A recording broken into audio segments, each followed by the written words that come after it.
Washington State's primary election is on August 4th. Candidates are vying for a spot on the general election ballot. Tonight's virtual town hall will feature candidates from the 4th Congressional District race, Washington State Senator's 16th District race, and the Superior Court Judge's Position 1 race. Hear their thoughts about topics that matter to the Tri-Cities community. NWPB Vote 2020, in partnership with the League of Women Voters of Benton and Franklin counties, present the Candidate Forum Virtual Town Hall. Good evening and welcome. My name is Ravine Jimenez, and I am a member of the League of Women Voters of Benton and Franklin counties. The League of Women Voters is a nonpartisan organization that does not support or oppose any candidate. In presenting these forums, it is our goal to provide opportunities for voters to become better informed about the people who are running for public office. We feel this is an important concept, especially during these landmark 100th year celebration of the 19th Amendment. This being our first ever attempt to present a virtual candidate forum, we are both pleased and grateful to add Northwest Public Broadcasting to the partnerships we have received assistance from over the years. The cities of Richland and Pasco will continue to have these up for viewing on their websites as well. At this time, I would like to introduce our moderator for this candidate forum, Matt Lovelace. Matt is a clinical assistant professor of communications at the Murrow College at Washington University, where he graduated from in 2007. His career includes experience as a news reporter, anchor, and sports director at various locations, including Lewiston and Boise, Idaho, and Decatur, Illinois. Students taking his courses learn the value of versatility in the rapidly changing world of broadcast news. Matt lives in Pullman with his wife and 2 children. Matt, thank you for helping us out. It's all yours. First of all, thank you to the League, and thank you to those watching online and on your TVs. At a time when it's really difficult to get in front of your elected officials or to actually get to speak to candidates running for these positions, we have made it our duty with NWPB Vote 2020 to help you get to know the people hoping to serve your communities. Luckily, we do have the technology, so here are the rules of engagement we'll follow for this forum. Every candidate has been given the opportunity to give a 2-minute opening statement. That will be followed by 3 questions, to which there will be a 90-second time limit on responses for each. Now, for fairness, all candidates in the same race will be asked the same 3 questions. And since this is a virtual forum, they'll be entering and exiting the Zoom session at different times. So no candidate will know the questions ahead of time, nor will they hear the responses that the others give. Then they will have the opportunity to make a 1-minute closing statement. Now, to reiterate, we are conducting this forum through Zoom video conferencing. So we're at the mercy of technology, of internet connections, maybe even some at-home distractions, but voters, of course, deserve to be informed, and we are doing it the best way we know how to under the circumstances. And we continue our look at local races with the 4th Congressional District, a number of people on the ballot for that. And joining us first is Ryan Cooper. Mr. Cooper, thank you very much for being here today. Thank you, sir. First of all, we're giving our candidates the chance to make an opening statement. You have 2 minutes for that. Awesome. My name is Ryan Cooper. I moved here in 2014 because I love the natural beauty of Washington. I love the people here in Washington. I've got family. I've got connections here in Washington. The reason why I'm running for Congress is we have a huge breakdown in what's happening with regard to legislation. You have members of Congress who basically are just fundraising machines. They go along with whatever Nancy Pelosi and with Mitch McConnell. And we have what we call enablers. Dan Newhouse is a great guy. I know him. He's been awesome. He's an enabler, though. He enables bad things to happen because he has to play along with the 2-party system. The 2-party system says, Team A, Team B, duke it out on these elections. They don't really get a whole lot accomplished. We need to have people who are independent, people like Justin Amash, people like myself. I'm a libertarian because I believe in limited government, because I believe that you can make more choices for yourself, and I believe that this government has failed us in so many ways with regard to the shutdowns, with coronavirus, with regard to criminal justice reform, with Black Lives Matter.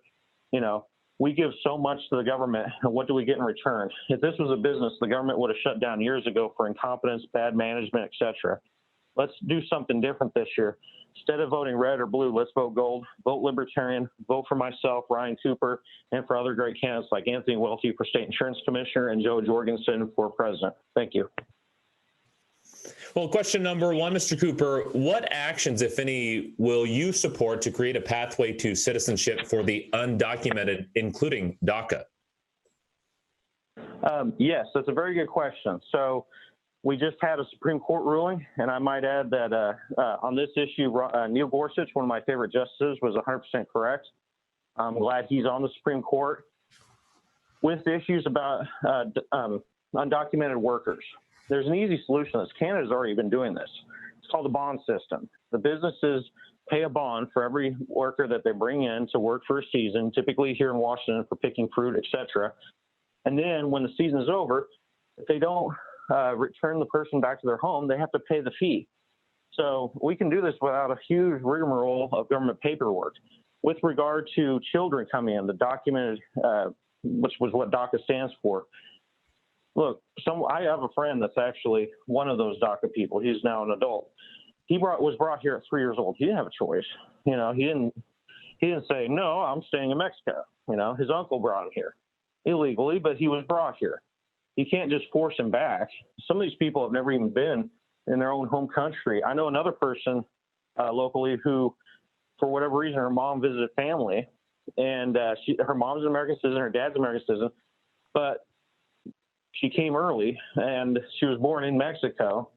So at 18, she had to go back to Mexico, a place she's never lived in her whole life. She barely speaks any Spanish, and forced to live in Mexico because of some silly rules. Let's make it possible for people to live here. You know, look, people are paying taxes. They're not hurting people. Actually, undocumented workers create less crime than other folks. We need to stop with the hate and the xenophobia. Let's focus on the facts. Let's focus on how can we improve the economy. Right now, we need people working. And more sorry, than Mr. Cooper, that's your time for that question. I hate to cut you off, but we'll move on to question number two. Do you see funding for Hanford cleanup in possible jeopardy if there are budget cuts at the national level? And if so, can anything be done to prevent or minimize those cuts? Well, that's a very good question as well. I mean, that's a big issue. Look, the government created this mess years ago. They got to clean it up. It's been dragging on forever because you have competing interests on the state, local, and federal level. You've got, basically the federal government having no management oversight when it comes to receipts, reimbursements. I mean, we've seen evidence of all kinds of failures in so many levels from the government. There is a huge concern. I mean, we can't spend money forever. We're $26 trillion in debt. We've already done a huge stimulus package. We're probably going to do another stimulus package. And yeah, something's going to have to get cut, unfortunately. And I'd rather it not be that. But the more we spend money we don't have, the more things like the Hanford cleanup are not going to get paid for. Things like building roads, things that are probably a little more important than some of the other things that we fund. You know, our military is way over budget. We spend more than the top 10 countries combined. We can cut the military. We can cut a whole host of other things. We have to live within our means. We have to balance the budget. So I hate to break it to everybody, but the Hanford cleanup is probably going to be something on the chopping block because people outside of where we live don't really know about it, don't really care about it. And most members of Congress will vote against things like the Hanford cleanup if it means getting other projects for their district. 10 seconds. So we put ourselves in a bind by this massive debt.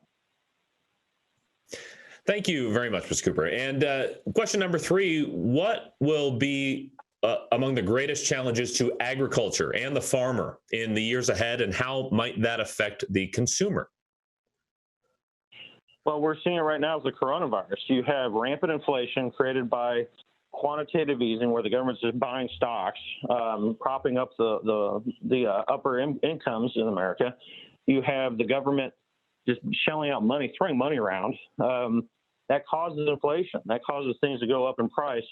And then on the other hand, you've got huge, massive subsidies to big agriculture, to Monsanto, Archer Daniels, Midland, people that give money to a lot of these political people, including some of our own congressmen here in Washington. So what we've got is a strange system where, farmers are barely getting by. They have to dump their product a lot of times because of shutdowns further along the supply chain, whether it's pork or milk. And then people can't afford to buy the stuff because the stuff that does arrive is so expensive because of government-created inflation. And then to top it all off, you've got Trump's trade war that has hurt farmers big time. We have to get the government out of agriculture. In this war on trade that makes absolutely no sense, let farmers sell directly overseas as we've done in the past, and stop this whole system of trade and bailouts and which often go to big businesses. Michael Jordan does not need an agricultural bailout. Neither does Bon Jovi and some of these other so-called farmers that are basically abusing the tax system by creating emu farms and collecting all kinds of subsidies. The average farmer doesn't get those things. So get the government out of this would help people out tremendously in our district. And finally, before we let you go, a chance to give a 1-minute closing statement, Mr. Cooper. Thank you. So I know that in a primary race, most people are going to vote R&D. That's just a fact. And they're going to look at a libertarian and say, well, I don't know what a libertarian is. I don't know who this Ryan Cooper guy is. But actually look at all the candidates. You vote for me now. And if you decide you don't like me in the November election, you can always vote for the other guy. Because only 2 people move on. It's a strange system, this top 2 rule. In most states, I would be on the general election ballot because each party gets to pick their own nominee. Only in Washington do I have to compete in a primary and then not have to get the chance to even be on the ballot when everybody else votes. So that's my pitch to voters. If you've thought about having a different choice on the ballot, pick me.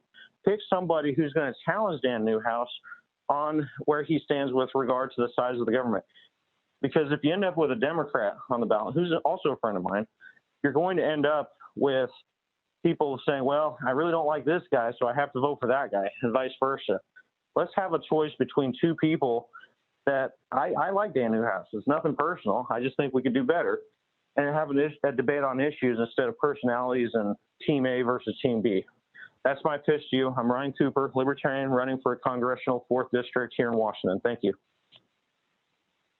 Mr. Cooper, thank you so much for joining us, candidate for the 4th Congressional District. Thank you so much. Thank you for letting me be on the air today.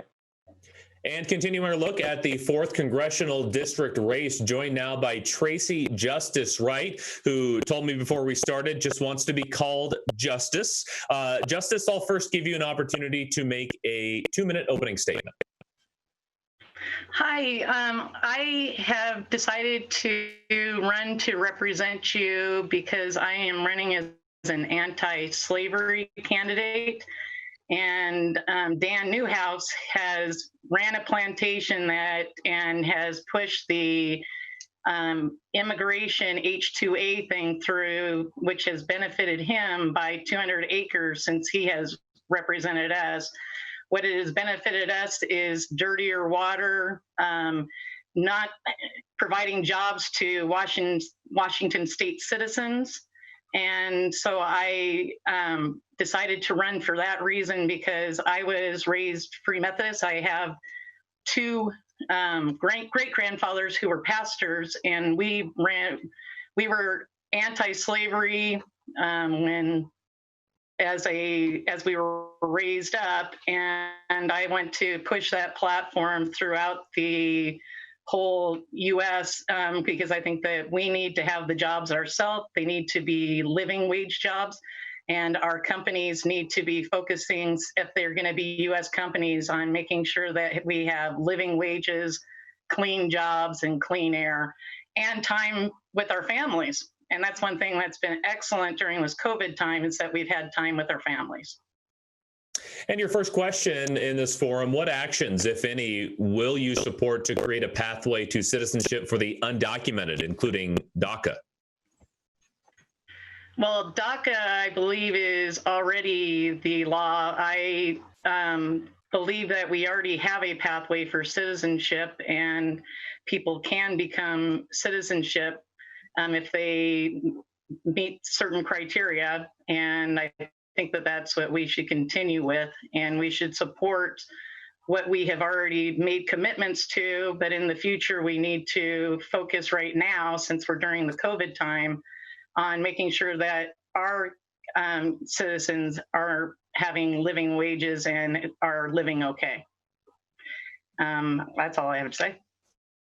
And a local issue to talk about, do you see funding for Hanford cleanup in possible jeopardy if there are budget cuts at the national level? And if so, can anything be done to prevent or minimize those cuts? Well, one way that we could minimize those cuts is to prioritize our spending in a much different manner. Right now, we have 70% of our federal budget spent on military, which that money could easily cover cleaning up a lot of the Superfund sites throughout the U.S.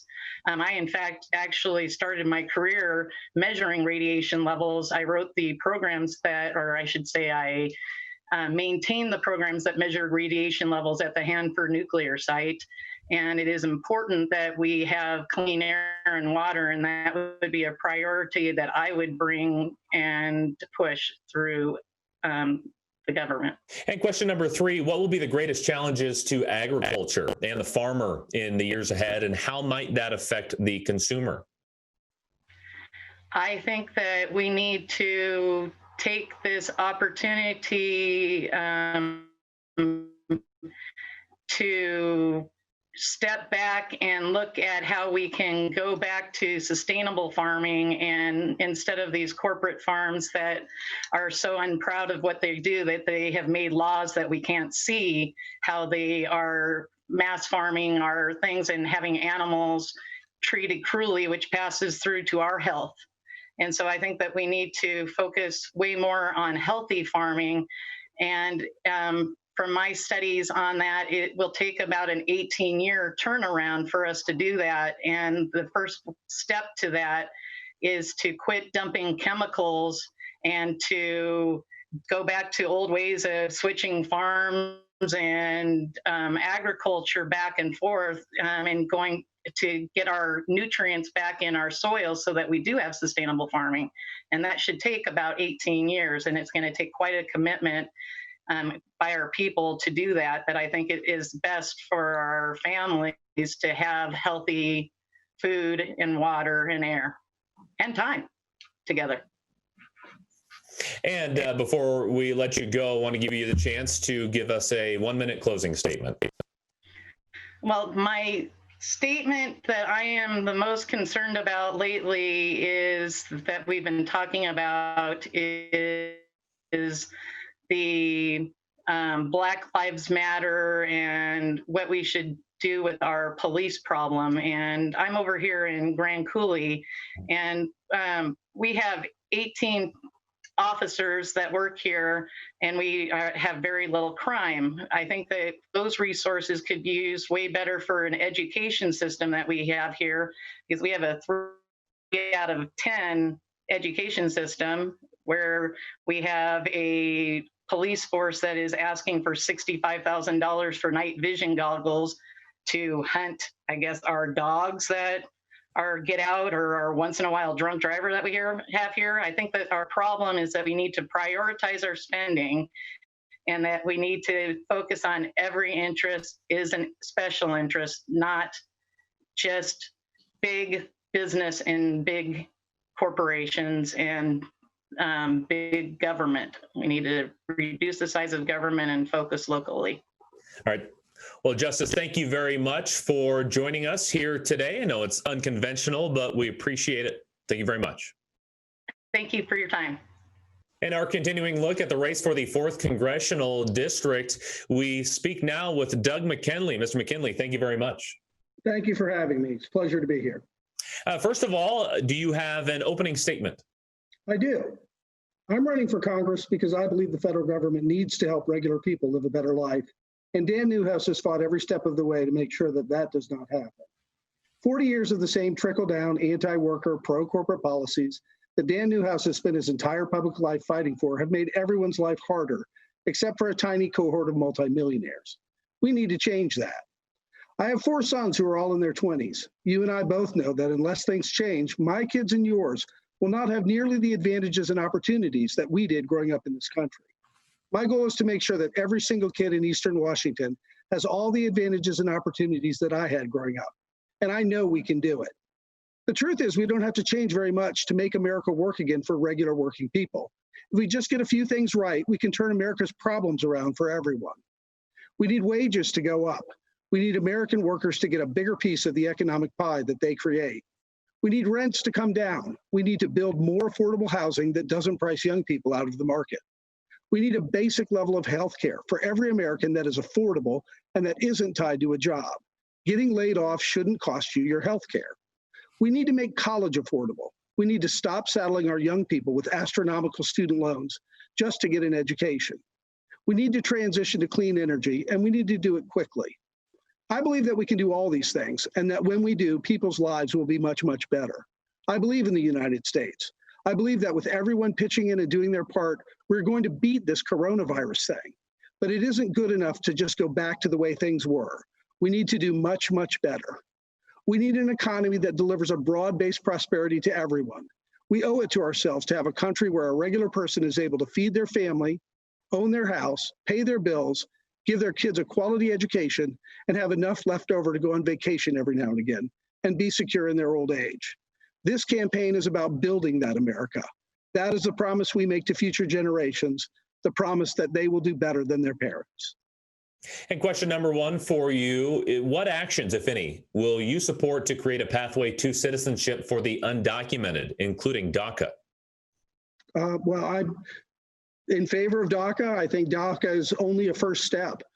If you think about it, you've got in our congressional district, you've got thousands and thousands of kids who are brought here at a very young age by their parents.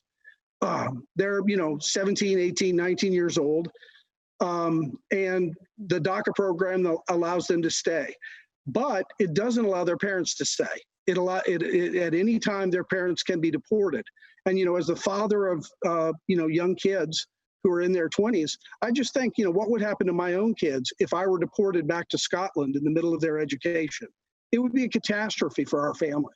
So I don't think it's just enough to look at the DACA kids and say, provide them a pathway to citizenship. I think we have a whole community of people who've been here, 10, 15 years, a really long time. And what have they done? They've worked hard. They've lived by the law. They've paid taxes. And to tear those parents away from their kids, to me, it's a completely failed policy. It destroys families and it destroys, communities. And we need to make a pathway to citizenship for all of these people is my position. And question number two, do you see funding for Hanford cleanup in possible jeopardy if there are budget cuts on the national level? And if so, can anything be done to prevent or minimize those cuts? Well, I think looking at the Hanford budget in terms of the overall budget is to look at a very small part of a huge problem. The coronavirus and the economic dislocation that it's causing is going to require trillions of dollars. Right now, this morning, Joe Biden came out with a plan to provide massive amounts of money to make sure that American families are okay and get through this without hunger, without being kicked out of their houses. Within those trillions and trillions of dollars that it's going to take to get us over this economic and health catastrophe, do we have enough money to stabilize the funding at Hanford and continue the cleanup? Absolutely. There are two things that I'm certain of. One is that if we elect Joe Biden president and we keep the Democrats in control of the Congress, we're going to be okay. We're going to fund the programs that are needed to get us through this economic dislocation. And two, that stable funding for Hanford will be a part of that. And finally, what will be the greatest challenges to agriculture and to the farmer in the years ahead, and how might that affect the consumer?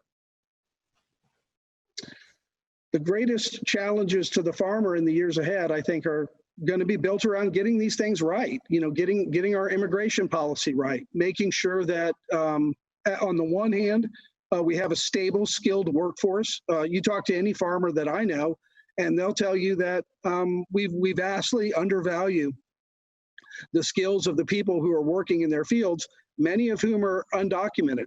And if they lose those people, they're unable to be profitable and productive. It's not just me who's asking to allow a pathway to citizenship for those field workers and farm workers. It's the farmers who depend upon them. I think, American agriculture operates pretty well. We do a good job of overproducing food. That's why we export so much of it. It's one of the bright spots of the American economy. I don't think we have to do a lot except make sure that we have a stable workforce and that the programs that are already in place remain in place and continue to provide funding for people who want to go into agriculture and allow them to grow and be prosperous. And before we let you go, I'll give you a chance to make a 1-minute closing statement. Well, Matt, as I was saying before, this country is facing a huge choice. The Trump administration, in my estimation, has completely mishandled the coronavirus. And in doing so, they made the economic problems vastly worse. Right now, you have two competing paths forward, and they couldn't be more night and day. The House had sent a bill over to the Senate 45 days ago asking for more relief for American families, huge percentages of whom are going to bed hungry at night because of this catastrophe. And Mitch McConnell won't even consider it. We're going to find out here in the next month when the funding for unemployment runs out, which direction this country will take. And I'm hopeful that we'll take a new direction that puts people first and not the interests of companies and corporations. Doug McKinley, candidate for the 4th Congressional District, thank you very much for joining our forum today. Thank you, Matt. Great to be here. And our continuing look at the candidates for the 4th Congressional District now brings us to Evan Jones. Mr. Jones, thank you very much for being here today. Thanks so much for the opportunity to take part in this forum. It's a critical public service that you enable fresh voices to be heard in American politics, and I really appreciate it. Friends, my name is Ev Jones. I am the only nonpartisan independent running for U.S. Congress in this primary. First, I want you to know that I appreciate that so many of you have reached out to me over the last month on my website, evanjones.us, to support this grassroots effort to bring a new era of effective public service to Congress. This year, we have a golden opportunity to change once and for all how our representatives work in D.C. My independent candidacy is all about urging citizens in the 4th District and across America to snap out of our partisan days, ditch all of the ideological back and forth that we face on every single issue these days. You know what? It leads us nowhere, and that's why a lot of us regular Joneses are tired of it. What we need right now in Congress is a laser focus on work that leads to meaningful progress for communities. We need leadership that is courageous, not political, that is reliably shrewd, ever capable, well prepared for the job, that is upfront with us and is always entrepreneurial, using the best ideas from all sources to get things done. It doesn't matter who gets the political credit in the end. Just keep it above board and give us the reliable information and perspective that we need to make decisions and judgments that will help our families and businesses thrive in the 2020s. That's all we're asking for. I've put together a detailed 6-point plan for changing the way Congress works on my website, evanjones.us. I've also laid out ideas on 15 key issues where independent thinking can get us off the mat in 2021 and moving forward again. Reach out to me. Let me know what you think and where you want to go moving forward. Let's get this done. Well, your first question, Mr. Jones, what actions, if any, would you support to create a pathway to citizenship for the undocumented, including DACA? Well, that's an excellent question. The bottom line is that current levels of immigration and demand in the United States aren't sustainable in terms of available jobs, quality of life expectations, equitable patterns of prosperity, and the realities of ecological sustainability that we now face.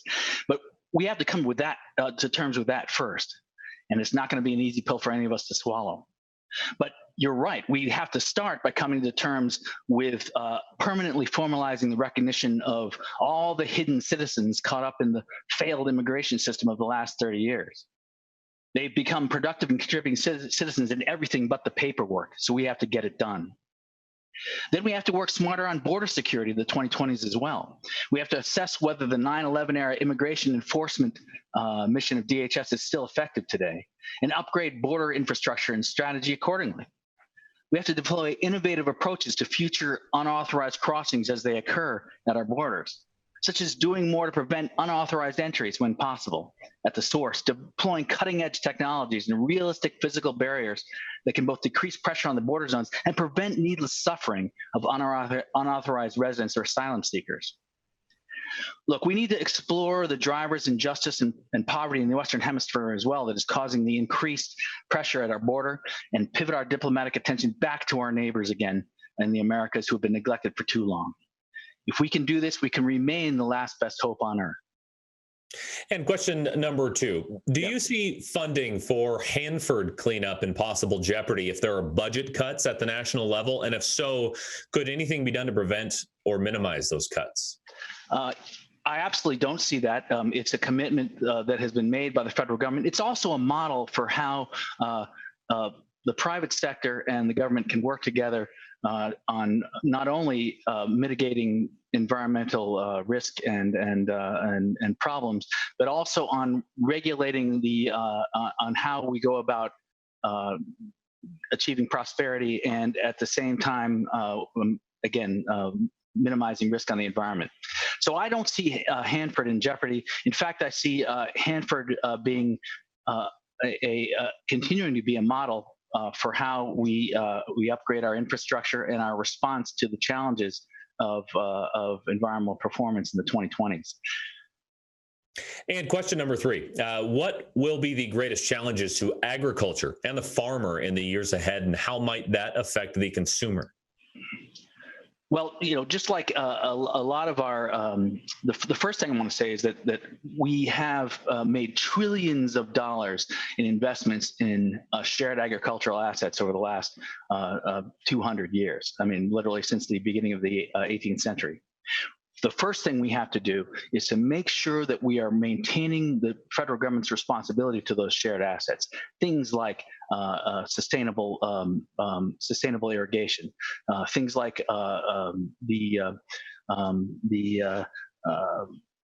the cooperatives that have been funded in at least some way by the federal government. But in addition to that, we also have to be aware that the American farmer has been subject to decreasing commodity pricing.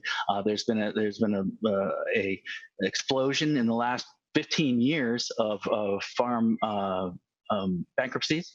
I think we have to account for that as we move forward in 2021 with recovering from the COVID crisis. And finally, before we let you go, an opportunity to give a 1-minute closing statement. Sure. Friends, this is our chance to change Congress for good.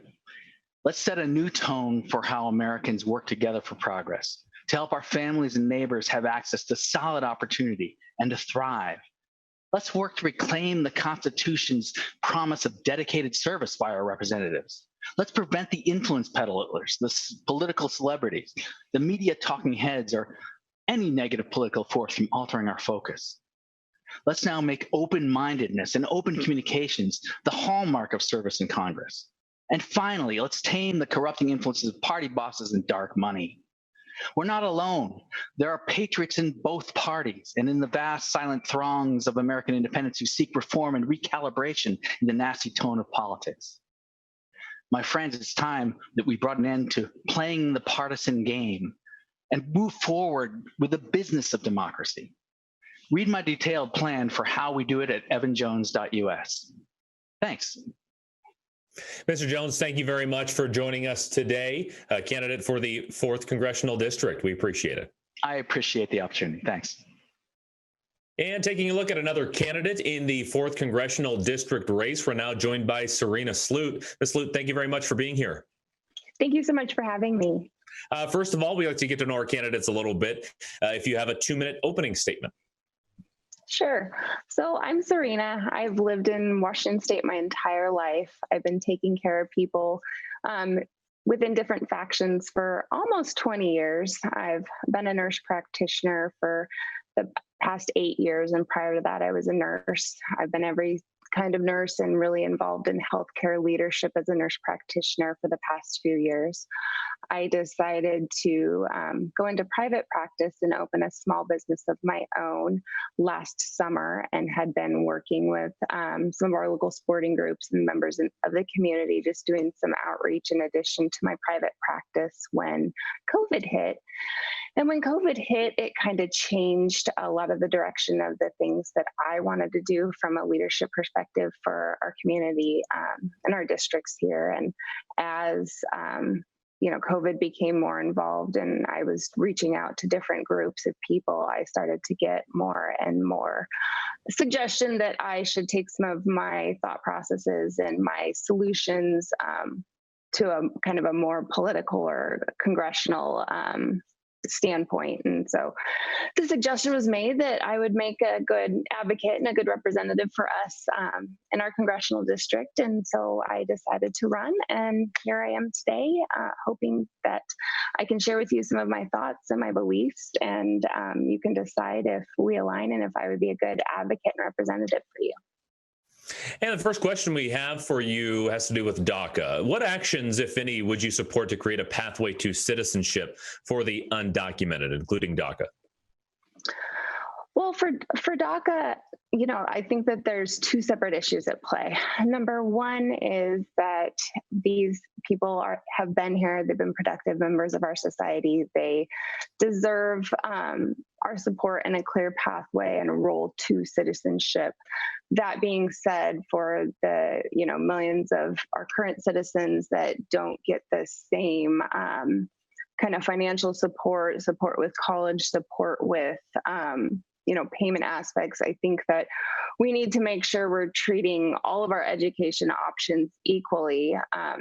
So I believe that we should have a pathway for citizenship for DACA, but I believe that we have to make sure that what we're offering is fair across the board for our citizens. And question number two, do you see funding for Hanford cleanup in possible jeopardy if there are budget cuts at the national level? And if so, can anything be done to prevent or minimize those cuts? Hanford cleanup has been ongoing since I was a child. Since I've grown up here, both of my parents were Hanford workers. I think that it has to remain a priority. The additional priority that we have to consider is there are a lot of factions to Hanford. You talk about like the possibility for medical isotope use with FFTF that we used to have before FFTF was closed down. I think that there is potential for concern if there are budgetary cuts, and we have to continue to prioritize Hanford, prioritize promotion of nuclear energy, and also other factions that Hanford can provide us, not only just focused on the cleanup, but also what good Hanford can do for our community and our state overall. And so there has to remain priority for funding for them. And finally, what will be the greatest challenges to agriculture and the farmer in the years ahead, and how might that affect the consumer?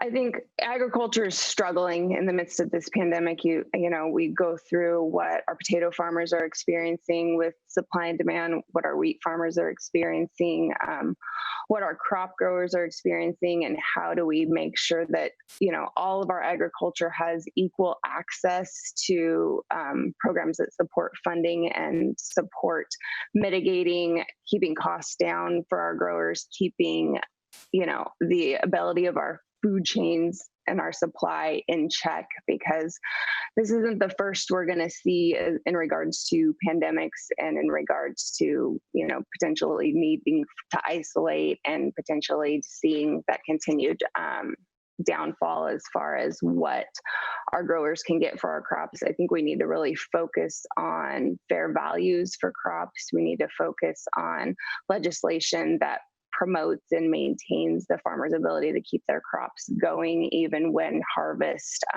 is not necessarily going to be as fruitful given supply and demand. I mean, agriculture is kind of the heart, particularly in Eastern and Central Washington, and we have to preserve it. And I think that, federal funding, federal consideration for all sorts of agriculture, not just certain factions, is important. And finally, before we let you go, I would love to give you the opportunity to make a 1-minute closing statement.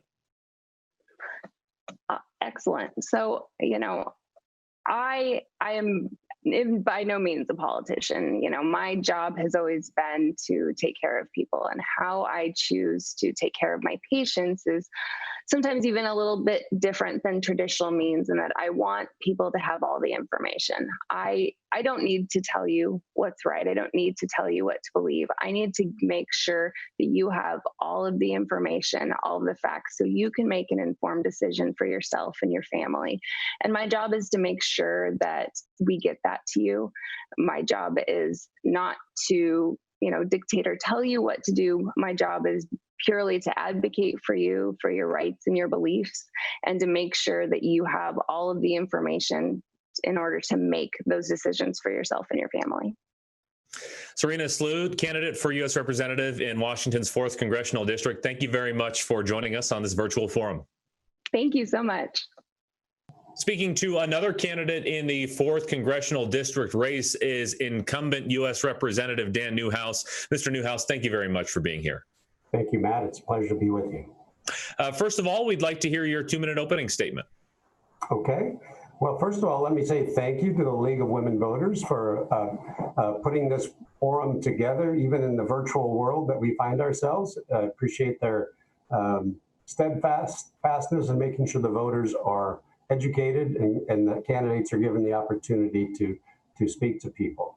So I'm running for Congress again because I continue to have work that needs to be accomplished on behalf of my constituents. I think I've been a tremendous advocate and spokesperson on behalf of the people of the 4th District, and I want to continue that work.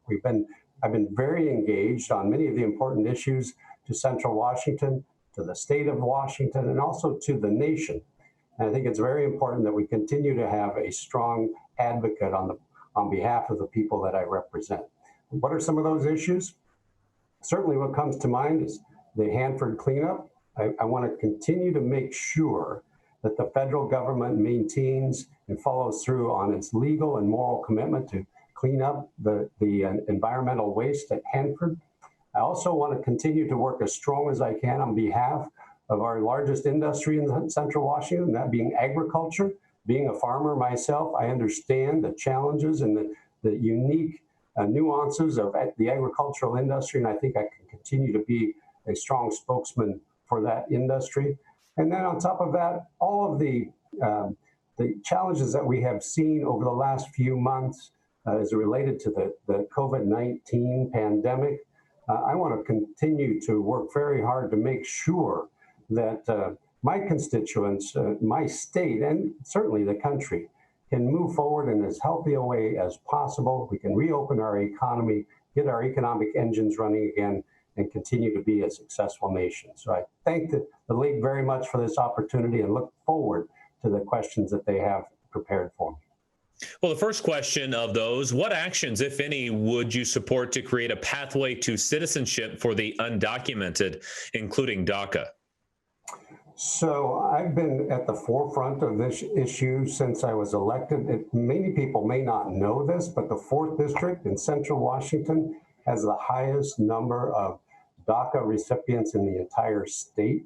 In fact, as a Republican, I represent the district with the highest number of DACA recipients in the country, maybe save one other district. And so this is something that's been very important to me. I have met with hundreds of these individuals. They're huge contributors to our communities. They truly have an interest in making their homes a better place for them and their families. And I'm working hard to make sure that we can give them the certainty that they need to be able to become legalized citizens in our country. They were brought here under no fault of their own. In our country, in our society, we do not punish children for the faults of their parents. And that's something that I think that I'm committed to accomplishing. This is a bipartisan effort of a lot of colleagues that feel the same way. We just politically haven't been able to get there, but we continue to work hard, and I'm committed to making sure that this happens as soon as possible. And question number two, and you talked a little bit about this already, do you see funding for Hanford cleanup in possible jeopardy if there are budget cuts on the national level? And if so, can anything be done to minimize those cuts? So it's always a struggle, let me tell you, no matter which party controls the White House, no matter which party controls the Congress, either the House or the Senate, ensuring adequate funding for the cleanup of Hanford is always an uphill battle. It's an expensive project that we have engaged in. It gets a lot of attention on the people in other parts of the country because so much money is coming to Central Washington. And so I've been very fortunate to have a great team of people. I work very well with particularly Senator Patty Murray in the Senate and across the aisle. We've been able to make sure and secure those necessary resources. And I'm confident if we continue to work in a bipartisan manner, continue to educate people around the country as to the importance of the project and getting the Hanford waste cleaned up, I think we will continue to be successful regardless of who's in the White House or who controls the Congress. But I will tell you, it's not easy. It requires constant work and education on our part with our colleagues in the Congress. And I pledge to continue to work as hard as I can to make sure that work continues as safely and as quickly as possible. And this one you also touched on, agriculture. What would be the greatest challenges to ag and the farmer in the years ahead, and how might that affect the consumer? Oh gosh, there's several things that come to mind, big challenges. Being a farmer myself, I live these, so I understand, I think, as well as anybody, the challenges that agriculture faces. Certainly in arid Eastern Washington, water is always a challenge for us. Making sure that we have an adequate supply of water available, not only for the agricultural industry, but for our growing communities in Central Washington, for the industrial base, and for the environment. We want to make sure that fish as well can coexist with our society. As we mentioned a little bit, the immigration issues are key as well. I want to make sure that we have a legal workforce for the agricultural industry. I think that is just incredibly important. It's ridiculous that we have a multi-billion-dollar industry dependent on illegal source of workers. So I'm working hard as I can to fix that. And then we are very dependent on foreign markets. We are the closest state of the lower 48 to the Pacific Rim. Agricultural exports we depend on, and I want to make sure that those markets continue to be available to our producers who can compete with anybody in the world given a level playing field. And before we let you go, I'll give you an opportunity here to make your 1-minute closing remarks. Well, I appreciate that, Matt. And again, let me say thank you to the League of Women Voters for allowing me this opportunity to visit with my constituents in the 4th District. It's been an honor and a pleasure to represent you over the last 3 terms of my career in Congress. And I will continue to be as committed as I possibly can to representing you, being your voice in Washington, D.C., in a very difficult environment, one that is becoming, unfortunately, more and more political. But I've learned my lesson well in Olympia, in the state of Washington, that the best way to get things done is to work in a bipartisan fashion, working across the aisle, working with people who don't always agree with me, and I don't always agree with them, but to find common ground as much as we possibly can so that we can move issues forward and our country can continue to be successful into the future. So thank you for allowing me to serve you, and I look forward to continuing to work for the constituents of the 4th District. U.S. Representative Dan Newhouse joining us during a moment in D.C., I am to understand. Thank you very much. Thank you, Matt. Appreciate it. Bye-bye. And we continue our coverage now, moving races for the Senate seat for District 16 for the state of Washington. Joined now by Perry Dozier. Thank you very much for joining us today. Thank you much for this opportunity. First of all, I want to give a Senate candidate an opportunity to speak with an opening statement. Okay, thank you very much. I think the most important thing about myself is I've been a lifelong resident of the 16th District. My wife and I have been in business partners for 40 years on our farm, and I've been a representative of the Washington Association of Wheat Growers, and then that was about 20 years ago, and went on and was a county commissioner for 8 years. I think that what I have is a very deep understanding of this district. My in-laws actually were in Franklin County. My mother-in-law grew up there in North Pasco, and they used to raise sheep, and then my father-in-law had ground there. I'm very strong for our economic development in schools, which I think is very important. I think K-12 education, we need to keep funding the way it is. I'm very, very happy to get this opportunity to move forward after being with the county commission and seeing a lot of what happens from Olympia coming down to us here and how it affects this 16th district. We have a very, very diverse 16th district, and spanning from Columbia County, Walla Walla County, Benton, and Franklin counties. And my strengths have been in agriculture over the years, but also in economic development and moving forward, I think, with the in Benton and Franklin County with the residential growth development. And my hopes are that once I'm elected over there, I will be the voice that we need here in the 16th district for the people to move forward with our ideals and not have what happens in Olympia come down to really stifle us here or our economy here.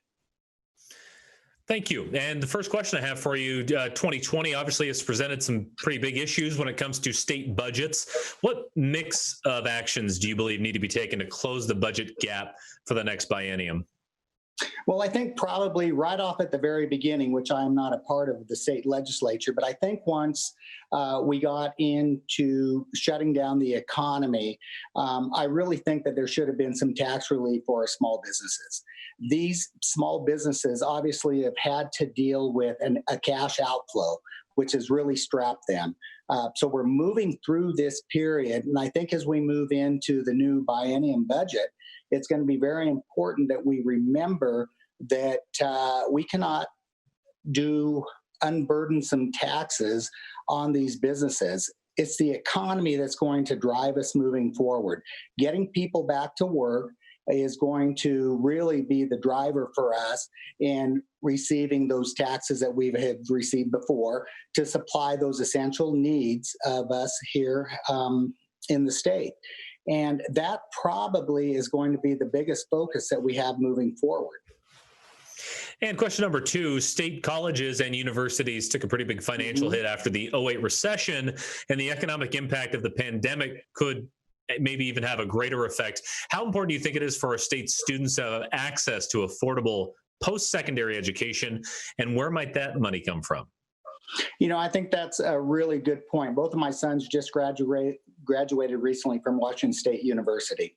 And that is something that we have to continue. I talked about K-12, but I think beyond that, we need to make sure that these students have that ability to move forward with other education, whether it's tech school, whether it's going beyond. How we're going to fund that, that's going to be the biggest question, is because I think we have to fund the essential services that are there, and then we have to look at where we can make cuts elsewhere that are not as essential. And I don't want to say essential, non-essential, but where we can make cuts rather than trying to raise tuition. These students are already hurting with being able to find jobs. A lot of them have not been able to work. So we have to find where we can bring those dollars in from other areas to fund education for those students to move forward. And a third question, more of a long-term one, looking forward 10, maybe 20 years. Do you foresee possible water shortages in Eastern Washington for both agriculture and for personal use? And if so, are there steps that could be taken to better prepare for that? Well, water is become one of the biggest issues. When I've been an irrigated farmer for 30 years, And in our district, water is a very essential part of this entire district for irrigation. I've sat on 2 different boards that we've had to work with environmental groups and with the tribes to be able to supply water for farms, for families, and for fish. And I understand that extremely well. We have to address stream flows for the environment and for the fish, but we also have to protect those water rights for those individual farmers and for the municipalities that need that for their growth.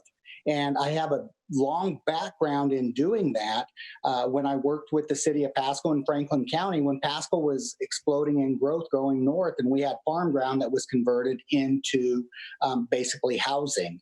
And I worked with a lot of, with the Department of Ecology for 30 years on protecting our water rights. I think water is very, very scarce. It is the king of moving forward. A lot of times your water right is worth more than what your property is. And I understand that, and I will protect those rights, but protect the needs for everybody. And before we go, 1 minute for your closing comments. Okay, I think I am the most qualified candidate in this race for the 16th District Senate seat. I have the most experience in the district, living here my entire life. I have a lot of experience over in Olympia, and I have a lot of experience with public health, with the environment, with the economy. As a commissioner, I was a commissioner during the first recession in 2008 through 2010. And I want to take that experience over to Olympia because I have a desire to represent the people here and the needs that they have without overburdensome regulation or taxation, and to move this forward just like what we did 10 years ago. I feel that I can do that very well. Perry Dozier, candidate for the Senate seat for District 16, thank you very much for joining us. Thank you very much. And continuing our look at the candidates for the Senate seat for District 16 in Washington State, joined now by Danielle Garby-Reeser. Danielle, thank you so much for being here. Thank you so much, Matt. Well, sort of a non-conventional way of doing this candidate forum, but we do get an opportunity to hear from you, and we would like to hear if you have an opening statement. Great. Thanks so much. Thank you, everyone. I'm Danielle Garby-Reeser. I'm running to bridge the divides between Eastern and Western Washington and our rural and urban communities. We need more common sense, fiscally responsible solutions in Olympia. I'm originally from Moses Lake and have fond memories of visiting the Tri-Cities to go to birthday parties at Chuck E. Cheese, and my first visit to Walla Walla, falling in love with the Whitman College campus and this beautiful community. I've dedicated my life to serving our country and our communities. My first day on the job was September 10th, 2001. My diplomatic career started by evacuating, and when we came back, I asked to be sent to the Muslim world. Whenever we face challenges, I've stepped up to serve, and I very proudly served our country during the Bush and Obama administrations, in the White House and the Department of Energy for over 14 years. I think that global perspective is key to challenges facing our communities today. From the coronavirus to climate change to our agricultural exports, we need an international perspective in Olympia. But I missed home, so I moved back in 2015 and became the CEO of Sherwood Trust, a local foundation that invests to create jobs and build community infrastructure. We created partnerships with government, business, and nonprofits to tackle a range of challenges, from early learning to ending youth homelessness. And as we think about the challenges facing our community today, we need that kind of collaborative leadership and creative problem solving in Olympia to address healthcare, create more jobs, and improve our childcare system. And I'm also a farmer's wife, which means that I know the importance of stewarding our natural resources and making wise decisions for today and for future generations.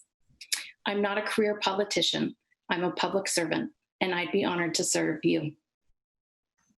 And your first question, 2020 has presented, and future years will present some major issues when it comes to state budgets, of course. What mix of actions do you believe need to be taken to close the budget gap for this next biennium? Thank you. It's such a critical issue that we need to address in our state, and we need to do it through a mix of solutions. We need to continue to ask the federal government for resources to support our cities and states and our overall comprehensive solution. We need to look at the rainy day fund. We need to consider where new spending that was approved this year may not be able to go forward.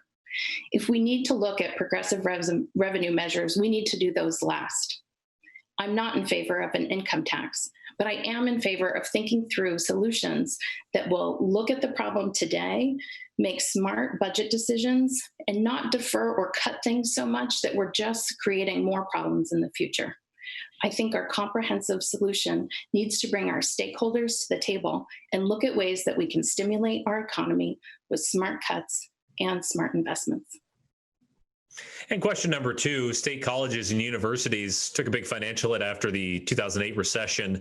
Some forecasts say the economic impact of this pandemic could be even greater. How important do you think it is for the state students to have access to affordable post-secondary education? And where might money for that come from? Right. It's such a critical way that we can stimulate our economies by having a strong economic system fueled by our education system. And that's from a variety of levels, all the way from early learning, K through 12, but also this important post-secondary space. We've, as you said, looked at our state system. We have 2 amazing community colleges here in the 16th LD, in CBC and Walla Walla Community College. They need our help to stay strong and make sure that they can help workers retrain for the jobs of the future, and that the curriculum they're offering provides 21st century skills. We also need to make sure that other pathways are open to our students by supporting apprenticeship programs with unions, for example. There are all kinds of ways that we can look at how we support that system and keep it open to a broad diversity of people across our communities and of all ages. And a long-term question here, looking forward 10, maybe even 20 years. Do you foresee possible water shortages in Eastern Washington for both agriculture and personal use? And if so, are there steps that could be taken to better prepare for that? Water is absolutely critical to our region. And I can tell you from our family's farm that we have creeks and streams that now go dry. So it's not just a future problem of drought, it's a current problem. We've had really extreme weather this year, major flooding, as well as major droughts. And looking at comprehensive solutions to water management is key. We've seen challenges to people wanting to bottle and sell their water. We've seen private equity firms wanting to come in and buy our water rights. We need to make sure that we're addressing water from a fairness standpoint as well as a regulatory issue, so that farms like ours that have senior water rights are respected. We shouldn't see dry creeks that just lead to fish loss and habitat loss, as well as damage to our crops and our agricultural system. So as we think about the water that we need both for agriculture and our economy, as well as you said, for personal use in our communities, we need to take a sustainable approach that brings all the stakeholders together and really looks at the long-term planning needs. And before we let you go, an opportunity here for 1 minute of closing comments. Yeah. Thank you so much, Matt, to Northwest Public Broadcasting and the League of Women Voters of Benton, Franklin County for bringing us together today. It's so wonderful to get to celebrate this part of the campaign with the League of Women Voters, because this year marks 100 years since women earned the right to vote and 55 years since the Voting Rights Act. It's critical that we are informed and engaged citizens. Today, I'm asking for your vote. I'm also asking you to vote. It's so critical that we all participate in the August 4th primary. I'm running because I want to fight for Eastern Washington. I love this region, and I want us to have a fair shake in Olympia. If you're interested in learning more and potentially joining our team, I invite you to visit our website, garbyreeser.com. Together, we can build a very bright future for Eastern Washington and the 16th LD. Danielle Garby-Reeser, candidate for the 16th Legislative District, thank you so much for joining us today. Thank you, Matt. And continuing our look at the candidates for the 16th Legislative District for the state Senate seat, we are now joined by Bill Jenkin. Bill, thank you very much for being here. Well, thank you for having us and doing this for all the candidates. It's important to get our names out there. It's certainly a unique set of circumstances that brings this forum together, but luckily we are able to reach you over the phone. First off, we're giving our candidates an opportunity to deliver a 2-minute opening statement. Okay, yep, I'd love to do that. So basically, I got into the race. I was going to stay in the House because I thought getting a lot of work done, but then I was approached by Senator Michael Patton in the Senate, of course, and he was saying that I should run. So I thought about it, talked to my wife, and decided that I can be much more effective in the Senate. I can utilize my experience that I've gained, and I've gained a lot of it. I've been able to build relationships. I've been able to go into leadership in the House as far as Deputy Sergeant at Arms, and also was named to be the ranking member on the Housing Committee. The committees I've served on is going to bring a whole lot to the district. This year being on capital budget, as well as the Housing Committee, of course. I've always served for all 4 years on the Commerce and Gaming because I own a winery, and there's a lot of wineries, a lot of grapes and that type of thing in the district. They also asked me to serve on the new tourism committee for the state because of that exposure. Also the census and the economic development and international relations committees. So I've worked with both sides. I have common sense legislation, was able to get 4 bills through this, and they're all common sense bills, this biennium. I know the entire district needs to be served. I'm a business owner, past school board president, past Rotary District governor, Chamber of Commerce president twice, and I've been endorsed by, our treasurer, Dwayne Davison, senators, House members, mayors, council members, and sheriffs throughout the district, and they've seen that I've been able to be effective, and that's what I want to continue to do. Well, we'll start with our few questions. First question has to do with budgets. 2020 has presented some major issues when it comes to state budgets. What mix of actions do you believe need to be taken to close the budget gap for the next biennium? Well, $8 billion, maybe $9 billion is a lot of money to make up. And that's what we're going to have to do. And it's going to take proven leadership to do that and experience to do that. We have constitution. We have to fund schools. K through 12 is over 50% of the budget right there. And then there's other things in the budget that we have to. So that just leaves a little bit on the perimeters that we can try to make up that. We certainly can't have any taxes to do it. And that's why we need to get back to work so that we can start getting a budget surplus again. We're going to have close to $4 billion worth of surplus, and then this COVID hit. So we've got to get back to work. We've got to open up the budget. We can get that revenue without having to pay the taxes and the people making up the differences. So budget is going to be the top thing here. If there is a special session, I'm sure that's what we're going to be discussing a whole lot. And state colleges and universities certainly took a big hit after the 2008 recession. Some forecast thinking that this pandemic could have an even greater impact. How important is it for our state students to have access to affordable post-secondary education, and where might that money come from? Well, post-secondary is important. We've and they've been hit hard. It's the higher education. That's one of my biggest concerns with this budgetary because they're on the chopping block. And I've talked to a lot of administrators, presidents, and that type of thing from different universities and our community colleges, which do a fantastic job. I believe that all the kids should have the opportunity to go to higher education. Not all of them want to, and not all of them should be forced to go, because we do need a lot of help as far as our trade schools and that type of thing to train them. So we've got to leave all the doors open, but we shouldn't shut any of them due to the budget. And finally, a longer term question here, looking forward 10 or even 20 years, do you foresee possible water shortages in Eastern Washington for both agriculture and personal use? And if so, are there steps that could be done to better prepare? Yeah, that's what's going on right now in the 16th district, primarily in the Walla Walla area with the Walla Walla watershed.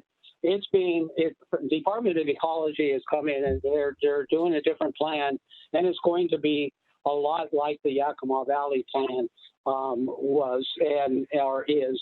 And so I can see that happening. I can see already in Walla Walla there's meters on the wells and that type of thing, and that same thing in Yakima. I would hate to see meters on all the wells, but I see that that's going to most likely happen as time goes on. We need to create as many sources to be able to get water as possible. Last year, 2 years ago, I worked on a DNR bill that enabled some water to come up to Horse Heaven Hills up in the Patterson area. And so they were able to get some water off of the Columbia River so that they would be able to grow different type crops other than dryland wheat. And finally, before we let you go, an opportunity to make a closing statement with 1 minute. Yeah, you bet. Well, I'm the only candidate in this race with current legislative experience. Period. It's 4 years. I've worked the entire district. I know the entire district, and every little bit. It's from Prosser all the way to Columbia County, Dayton, and into the Blue Mountains. Every district, every part of the district is different. So I know what needs to be done. I know the people that are working in those areas. Most of them have endorsed me. I work with common sense, like I said before, and I think everything is reasonable. I've got plenty of endorsement, but the one endorsement that I need are the voters' endorsements, and I hope to get that. I'm working hard towards that, and will continue to do so once I'm elected. I ask for your vote. And that's Bill Jenkins, candidate for the State Legislative District 16 for that Senate seat. Bill, thank you very much for joining us. Thank you so much. I appreciate your time and your willingness to do this. And we begin our look at the race for Superior Court Judge, Position 1, joined by candidate Sharon Brown. Sharon, thank you very much for being here today. Thank you very much for having me, Matt. And first of all, I want to give you an opportunity to make your 2-minute opening statement. Thank you. And thank you to the League for having us here today. I just want to say, as a business lawyer, a city council member, mayor pro tem, and finally as a state senator for the past 8 years, I've developed a broad and unique skill set that would make me an outstanding judge and best candidate in the race today. I have a respect for the process and believe judges should always consider the will of the people as expressed through their elected representatives and the laws that they pass. I'm running for Benton Franklin Superior Court because I'm a constitutionalist, and I believe it is important for judges to follow laws as written and not legislate from the bench. Additionally, as a trained mediator, I know how to be absolutely neutral and fair in resolving disputes. Only by having fair, ethical judges who follow the law as written can public confidence in the court and its ability to guarantee justice be achieved. I received my JD from the University of New Hampshire School of Law, Franklin Pierce Center for Intellectual Property, which is ranked in the top 5 programs in the country for intellectual property law. I also did post-JD study and received a certificate from the Strauss Institute for Dispute Resolution at Pepperdine School of Law, which is ranked #1 in dispute resolution.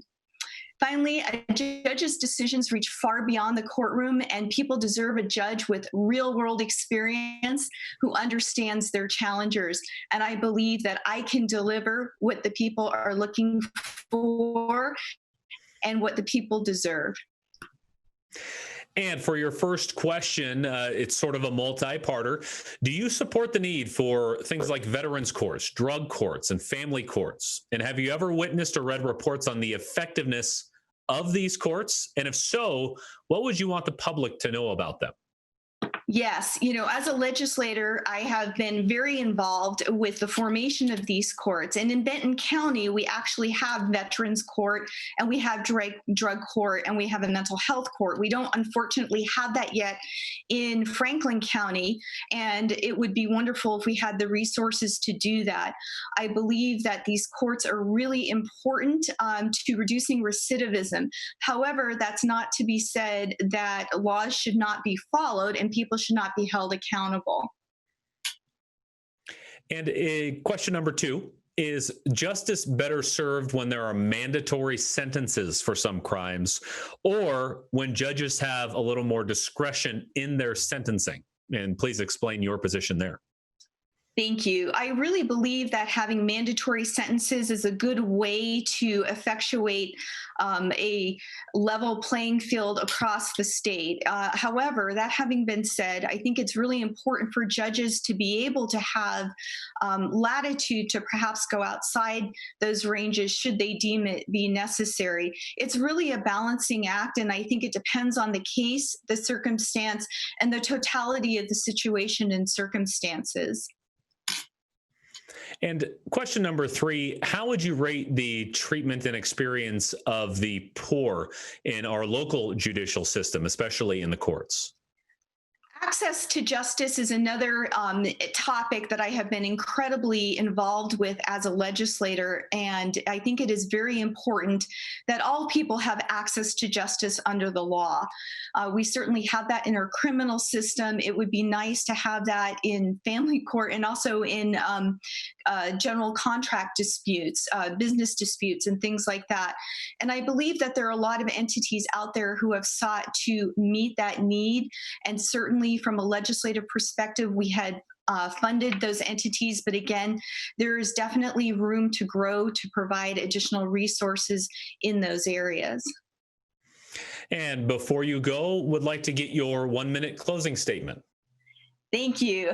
I know that there are a number of quality candidates running to serve on the court this year. While some can tout the role as a prosecutor, others their time on corporate boards and in corporate boardrooms, I believe I am the one candidate with the unique experience of having been a city prosecutor, a small business owner, and a practicing attorney, and a lawmaker tasked with listening to people and helping put their concerns into law. Unlike my opponents, I have a wide variety of experiences and a unique background that gives me the ability to fully understand the legislative intent behind the Revised Code of Washington, the RCWs. In addition to this diverse background, I'm also extremely hardworking and committed to providing the taxpayers with good value. Through my 8 years in the legislature, I have a rare 100% attendance record and have never missed a single vote. I pledge to dedicate that same level of effort as a Superior Court judge for Benton Franklin counties. Thank you for taking the time to talk with me today. Thank you, Sharon Brown, candidate for Superior Court Judge, Position 1. We appreciate your time. Thank you. And we continue our look at the race for Superior Court Judge, Position 1. I'm joined now by candidate Talisha Sams. Talisha, thank you very much for joining us today. Thank you. First of all, I want to give you an opportunity to make your opening statement. Sure. I'm Talisha Sams. I'm running for Benton Franklin County Superior Court Judge, Position 1. I grew up in the Walla Walla area and attended schools there. I worked as a nurse and a respiratory therapist at St. Mary's in Walla Walla.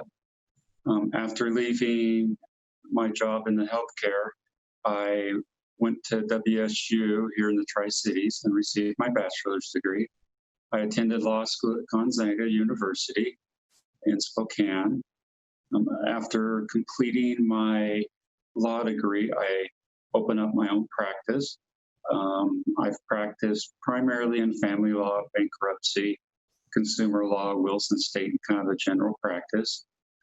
I've also worked at the public defender's office while I was in Spokane. In between when I was in Spokane and coming down to the Tri-Cities where I'm at now, I worked as a prosecutor in Adams County.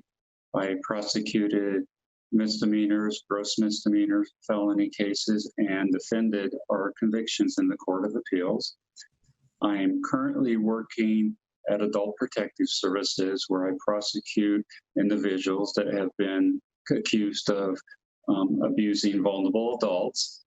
I am also a Title XI guardian ad litem, and I also work as a King County District Court Judge Pro Tem. Great. And we'll get to your questions. The first one has to do with the court system. Do you support the need for a veterans court, drug court, family court, those types of things? And have you ever witnessed or read reports on the effectiveness of these courts? And if so, what would you like the public to know about them? I think that we do need those kind of courts. I've always been the type that I believe that in administering justice, that it's not a one-size-fits-all. There's always room for improvement. I think that the different juvenile courts and the veterans courts and even mental health courts are a very productive part of administering the judicial system. One of the problems I've seen, though, when you get in smaller communities, the resources to fund those can be quite difficult, and also participation by just the attorneys in general. I have seen in the Spokane area when I was up there, these kind of courts be very successful, especially the drug court, because the whole idea, my understanding is that with the legal system is to rehabilitate people. There is a punishment aspect of it, but most of these are individuals that are going to be back out on the street, and I believe that the system should be set up in a way that helps these individuals so we don't have repeat offenders. And question two, is justice better served when there are mandatory sentences for the same crimes, or when judges have a little more discretion in that sentencing? I believe that the judges should have some discretion. As we've all, I'm sure, seen when we had these 3-strike laws where individuals that were sent away for life for just minor crimes, but since it was a 3rd strike, the mandatory sentencing was life. I believe a judge should have some discretion. I also believe that they should look at the way the law is written, the cases as guidelines. But I do believe that they should be allowed some discretion. I do know that in our criminal system, there's usually a offender score and a range of sentencing. But to answer your question, yes, I do think that they should have discretion. And question number 3, how would you rate the treatment and experience of the poor in our judicial system, especially in the courts? Could you repeat the question? Yeah, how would you rate the treatment of the poor in our judicial system locally, especially in the courts? I think they're treated very poorly, and I don't specifically blame that on a particular judges or the judges in general. I think the system is set up in a manner that is to their disadvantage when they're trying to get through the court system. For example, we have a situation where someone commits a criminal violation and bail is set. Someone who is not poor has no problem meeting bail, where the poor individual stays in there until they're arraigned and then have their hearing date quite often. There needs to be situation where I think more attorneys volunteer their time. There needs to be more funding locally so that these individuals have the resources to be able to put forth their defense and effective representation. I also believe that certain free clinics that I've participated in when I was in Spokane would be beneficial to the poor trying to get through the judicial and legal system. And before we let you go, I'd love to hear your closing comments. I'm running for this particular position because I think I can make a difference.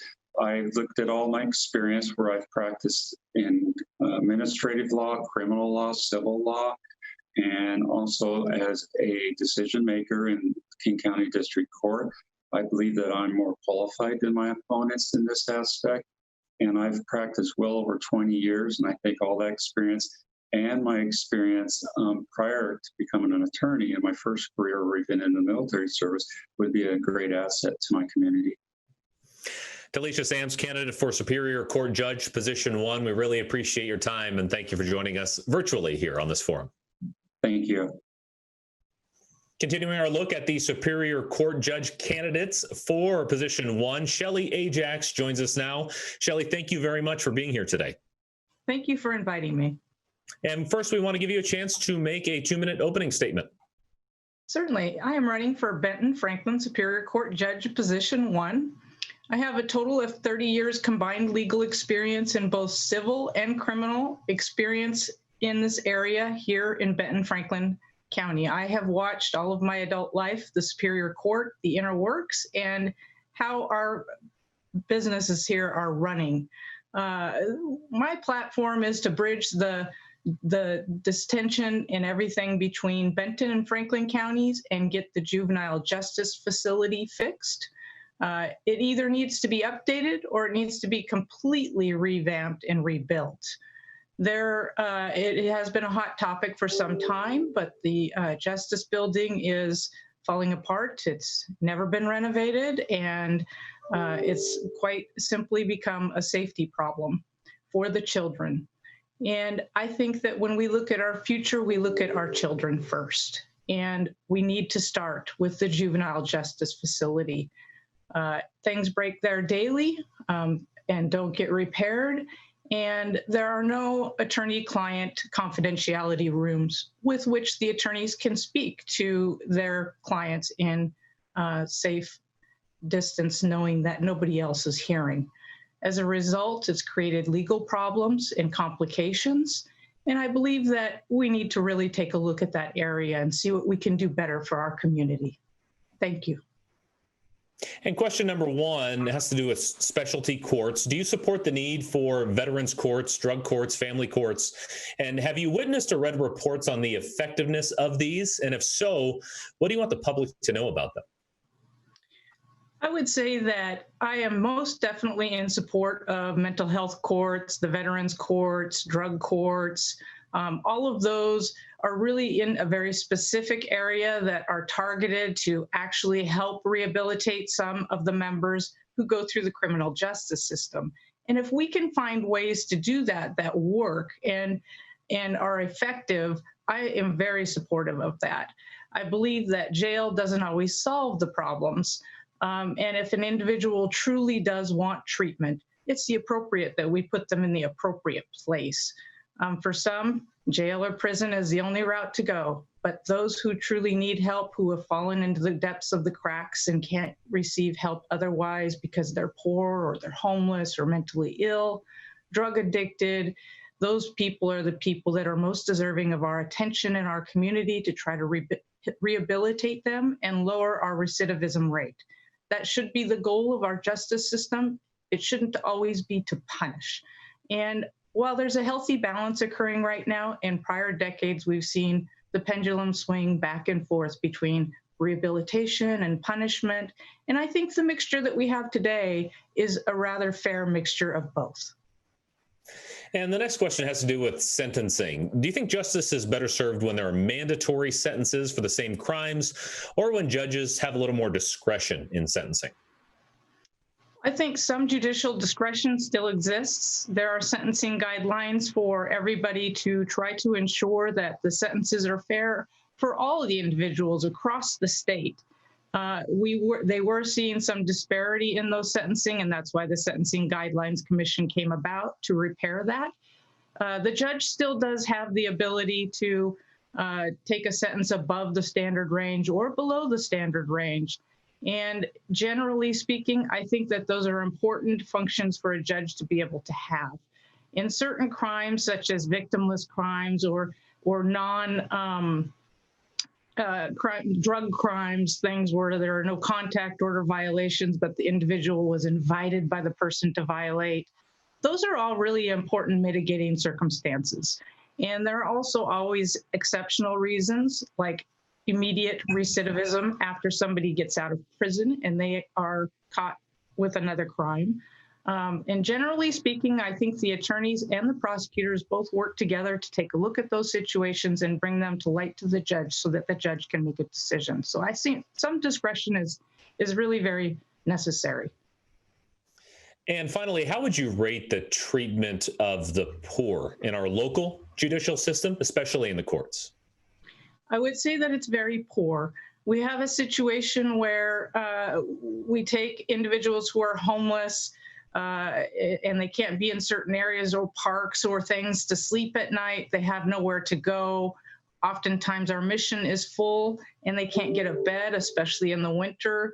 We run out of funding for them to get into housing or to at least get some temporary housing to be able to stay. And most of our poor oftentimes are mentally ill as well. And so there's a combined mixture of problems. And we need a new facility for the poor to be able to go to so that they aren't on our streets, so that they aren't running into the problems that they run into. So they have a catapult to try to get their life together and move forward, find housing, find a job, get their driver's license and birth certificates, the basic necessities. And we certainly just don't have all the resources we need here. And while we're moving in the proper direction to build a new facility, it will take time. And finding a way to have all people agree where and when a new facility should be built is very difficult. And it has shown to be difficult for our community. And we definitely need to work together to ensure that our poor are taken care of and can rise up. Shelley, thank you. And before we let you go, I would love to hear your closing statement. You have 1 minute. Thank you. And I think that what I wanted to impress upon you at this time is that with my 30 years of combined experience, I have also been recognized for my community service and pro bono work across the state, regionally, and locally throughout the years. And I continue to arbitrate cases, and I have been doing that on a volunteer basis for 10 years, which is the closest you could get to a judicial position. I have ruled on and decided various arbitrations, dozens of them. On top of that, I think it is very important for a Superior Court judge to have trial experience in Superior Court. Without it, you don't know how the structure works properly or what does and does not need to be changed, altered, or amended. And I have tried over 100 cases in Benton Franklin Superior Court, and I'm proud to have served our community, and I hope to continue to serve our community in this capacity. Shelley Ajax, candidate for Superior Court Position 1, thank you very much for joining us today. Thank you. Continuing our look at the candidates for Superior Court Judge Position 1, I'm now joined by Bronson Brown. Mr. Brown, thank you very much for hopping on our virtual town hall today. Thank you. First, as a candidate, I want you to give us a 2-minute opening statement if you have one. Okay, thank you. So my name is Bronson Brown. I was born and raised here in the Tri-Cities, born in Richland, raised in Kennewick. The only time I've lived outside of the Tri-Cities is when I went and got my education at Central Washington University for my undergraduate. And then I went to law school in San Diego at California Western Law School. And between that time, got married, started having children, and started a family. And we decided to return here to the Tri-Cities. To highlight my legal experience, I've started my legal career as a staff counsel with the Kennewick School District. And as legal counsel, was exposed to an array of different things. I continued my legal career representing the Kennewick School District, but then also doing some legal defense work, indigent defense work with Benton County. Continued from there and worked for Floor Hanford as a Hanford legal counsel for a year, and then came back into private practice and started into municipal work representing cities. And currently, I've been with my firm Bell Brown Rio since 2009, and we represent the cities of Richland, West Richland, and Pasco and do their municipal criminal prosecutions. I'm also the city attorney for Union Gap and the city of West Richland, and then general counsel for the Benton Clean Air Agency. And also I continue to represent the Kennewick School District as their general counsel. And I'm also the general counsel for the Grandview School District. And when I'm not busy with all of those folks, I do volunteer my time at Benton Franklin Legal Aid. I'm currently the board president. There we help provide access to justice and to the courts for people that need it and can't afford it. And your first question is about specialty courts. Do you support the need for veterans courts, drug courts, and family courts? Have you witnessed or read reports on the effectiveness of these? And if so, what would you want people locally to know about them? Okay, so I think to some extent, specialty courts are effective for veterans courts. The judge is able to be familiar with a certain background of folks, and for veterans, they have a certain background. They've been exposed to certain things, and the court can understand that. And the prosecutors and the defense attorneys going into that arena, the expectations are clear on what's going to go on in the court, what the purpose of it is, and why those folks have been admitted to that court. For family law courts, I think I did see that when I was in California going to law school. In California, they had specialty courts just for family law. I saw that as effective just because there are so many cases going through those courts, so much need, and it was effective in that you just had a special arena of judges that were just focused on the family law dockets, attorneys just focused on the family law dockets, and it seemed to run pretty efficiently. I would look forward to something like a family law court at some point here in our community. And then the other specialty court that they are starting is the mental health court, and I think that is a big benefit because there are a lot of people that suffer from those mental health issues that regular court just doesn't fulfill their needs and isn't adequate for them. And question number 2, do you think justice is better served when there are mandatory sentences for the same crime, or when a judge has a little more discretion when it comes to sentencing? So I think both. For mandatory sentencing, a lot of times a judge can feel, maybe he feels sorry for the victim, sorry for the person who is being convicted. But if you have a mandatory sentence, then he's bound by that and he sentences him that. I like what we have now, where you'll have, for example, you'll have a criminal be convicted of a crime, and then with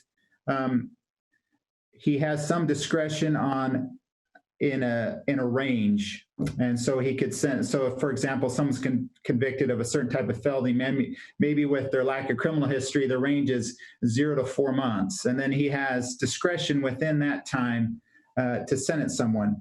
That's effective because then he can listen to the victims of the case, he can listen to the prosecutor's recommendation, the defense's recommendation, and then use his own discretion to then sentence to what he feels just, as opposed to a judge that maybe doesn't have any discretion. And if they're so stringent, where if someone's convicted of a crime and that crime then carries a penalty of 3 months in jail or a year in prison, and there's no discretion, then that kind of takes out the reasons of why you want victims to make statements, prosecutors make recommendations, defense attorneys to make recommendations, so forth. And question number 3, how would you rate the treatment of the poor in our local judicial system, especially in the courts? So I've always felt that the poor, to some extent, are inadequately represented on the civil side. On the criminal side, we do have some very good indigent defenders, criminal defenders, and some of them are good, some of them are just okay.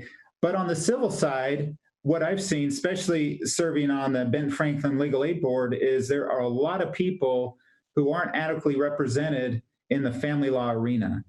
For example, they may be going through a divorce or a split, and they don't have the money. Their spouse has ran off, has all the money, and now they've been served with papers.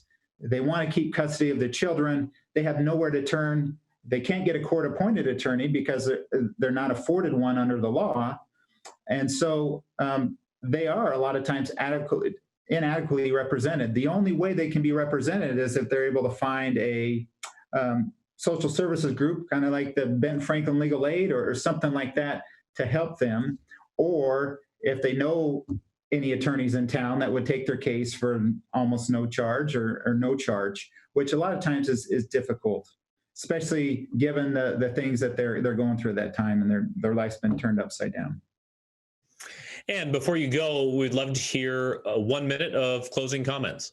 Great. Thank you. So I think for a judge to be really effective, they got to make sure they have experience and they've heard both sides of the cases and a big range of different types of cases. Like I said in my opening statement, I've been there. I've prosecuted criminals on the criminal side. I defended people on felonies and misdemeanors, spent several years as general counsel for several entities doing civil litigation, and some of those cases, complex civil litigation. As I represented the city, has been involved in a lot of land use type cases. And because of that, I think that it's built up my experience. It's helped me as I go on the bench to be more fair and considerate and be able to see both sides. And then as a final point, I'm running because I want to give back to my community and serve the community that I've grown up in all of my life. Bronson Brown, thank you very much for joining us on this virtual forum. We appreciate it. Thank you very much. And the next candidate we're speaking to for Superior Court Judge Position 1 is Dave Peterson. Mr. Peterson, we appreciate you joining us on this forum. Thank you, Matt. Good afternoon. Good afternoon to you. And we want to give our candidates to start some chances for opening comments. Thank you. Good afternoon. Thank you for this opportunity to connect with you. I am Dave Peterson, and I want to be your next Benton Franklin County Superior Court Judge. I will hold offenders accountable for their crimes and ensure that dignity and respect are fundamental beliefs employed by the court. Regardless of the matters before me, I will bring integrity, fairness, and impartiality to the bench. I have a strong belief as your judge that I am a steward of your constitutional rights. I am the only candidate with extensive judicial and legal experience, knowledge, and ability to run your court effectively. I am proud of my years of service as a full-time judge for Pasco Municipal Court, as well as my 20 years of service as a judge pro tem in Benton and Franklin Counties Superior and District Courts. I attended CBC, University of Washington, and I graduated from Thurgood Marshall School of Law in Houston, Texas. I returned to the Tri-Cities as a deputy prosecutor for Franklin County. In addition to that, I have over 23 years of experience as a criminal defense attorney, civil and family law litigator, a mediator, and an arbitrator. My legal experience is much broader than that of my opponents. My wife, Dina, and I have been married over 27 years. We live and raise our children here in the Tri-Cities. I have called this community my home for my entire life, with the exception of my military service and to attend school. We attend West Highlands United Methodist Church. I'm a graduate of Leadership Tri-Cities Class 6. I was an adjunct professor at CBC. I used to teach in the Law Enforcement Reserve Academy, and I've coached the mock trial team at Tri-Cities Prep for 19 years. I have served many years on the Ben Franklin Legal Aid Society Board of Directors and associated with the National Adoption Day Committee. I will work hard to earn your support as the next Benton Franklin County Superior Court Judge, and I will work even harder to maintain your support. Thank you. Thank you. And question number 1 is about specialty courts. Do you support the need for veterans courts, drug courts, and family courts, those types of things? And have you ever witnessed or read reports on the effectiveness of these? And if so, what do you want the public to know about them? Absolutely. I am a very big advocate for specialty courts. And there's 2 types of specialty courts. There's therapeutic courts, such as veterans court, drug court, mental health court. Our court system does not address the underlying problems that people in court have, the addictions and the mental health problems. Those therapeutic courts do an excellent job, in my experience of watching them and being involved in them, of addressing those. They have a much higher accountability for the actual offenders, and their supervision is much more intense than in the regular system. They're expensive to operate, but they address the underlying problem. And the results that I have seen are that they do provide a benefit that we don't see in the regular court system. The other type of specialty court are specific courts, such as family court or probate court. And I like those as well, because then you get judges that specialize in family law or probate, and they tend to be a more efficient and knowledgeable court process than regular court that hears everything. But therapeutic courts, in my mind, are a fantastic thing, and they should be encouraged. And question 2, is justice better served, do you think, when there are mandatory sentences for some crimes or when judges have a little more discretion in sentencing? That's a tough question. And the reason why, I used to be a municipal court judge. So we did not have mandatory sentencings as other than for specifics like DUI. And we had full range of sentencing. I believe I approached every case with a unbiased opinion, willing to accept arguments from the parties, and with a race neutral approach as well. I don't think that happens all over. I used to be a prosecutor down in Texas. In Texas, when I was down there, they did not have mandatory sentencing. And I saw a disparity in sentencing, both by a jury that had a full range and a judge that had a full range, that I'm not a fan of. And so while I believe we can approach, the judge can approach sentencing in a race neutral, unbiased way, I don't think in application that it happens. And so standard sentencing takes that out of it. It gives the court a more appearance of a neutral position. That being said, our current standard sentencing has the ability to deviate up or deviate down based upon certain guidelines. And I think that gives the judges some abilities to adjust sentencing from the standards if it is appropriate. But standard sentencing gives the public an appearance that everybody gets a fair shake. Thank you. And how would you rate the treatment of the poor in our local judicial system, especially in the courts?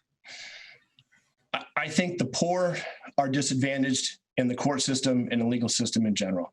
And the reason why I say that is because there is a financial aspect to receiving justice.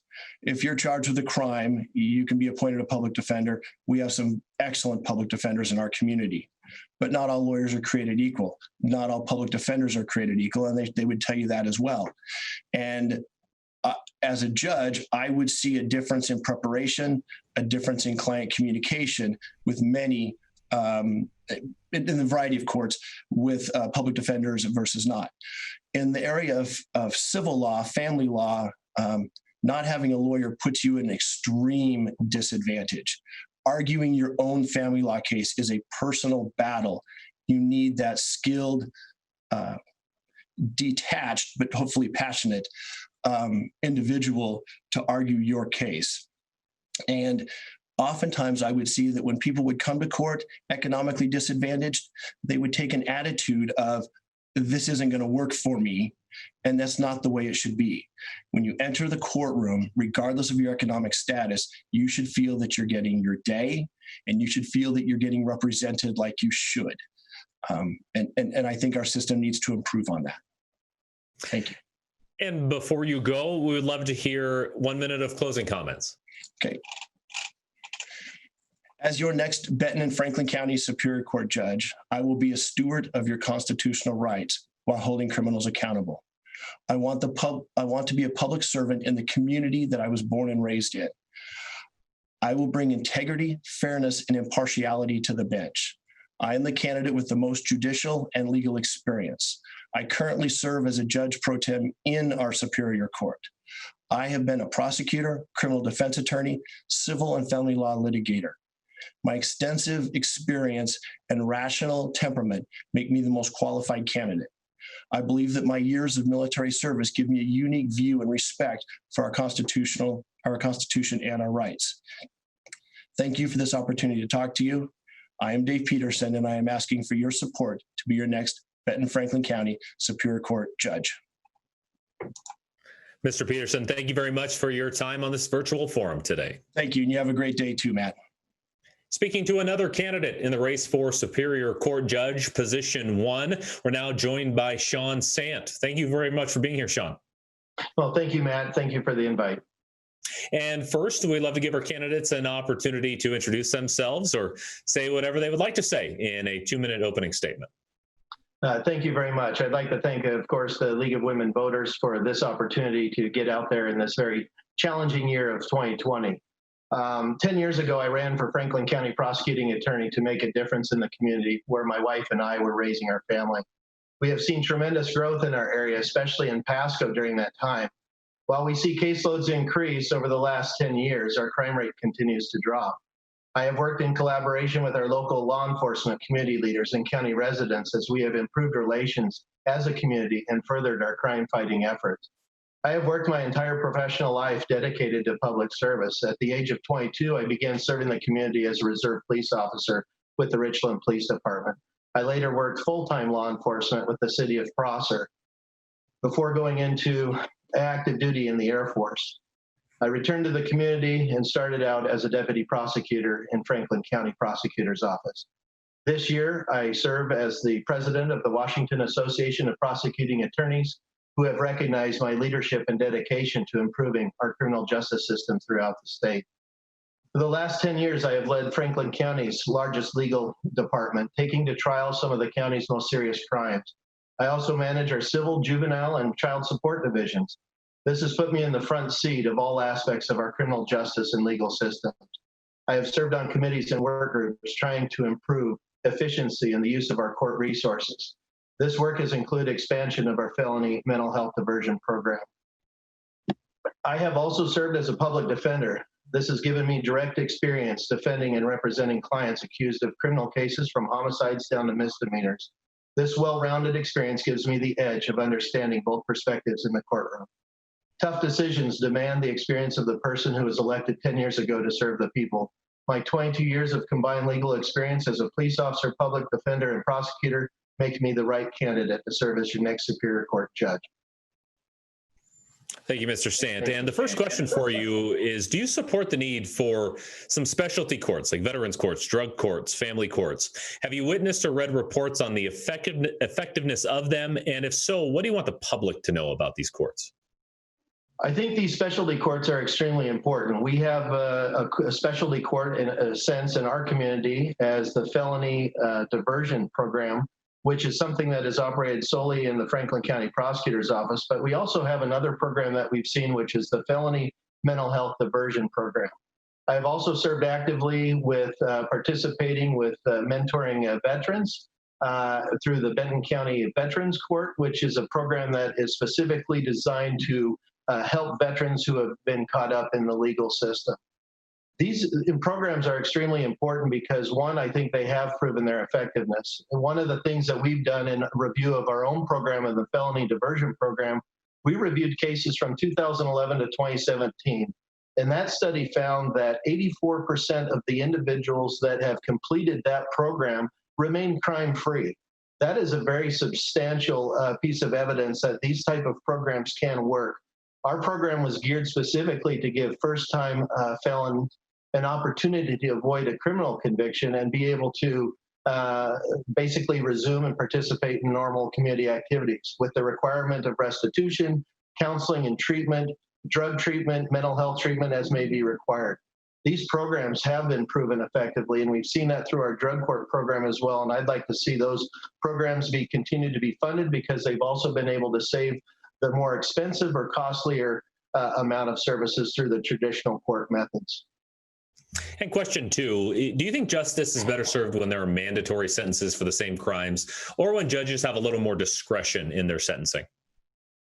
Well, as a prosecutor, I have benefited from being in kind of the driver's seat, so to speak, of discretion. I believe that discretion has really started in our offices. We can evaluate cases as they come in and try to distinguish between the merits of a different case. For a quick example, if you were to take a theft in the second degree case or a theft in the first degree case where the threshold amount is $5,000, certainly there's going to be a difference in that crime if it was committed with a $6,000 amount versus somebody that may have violated a fiduciary position and stole $1 million over several years.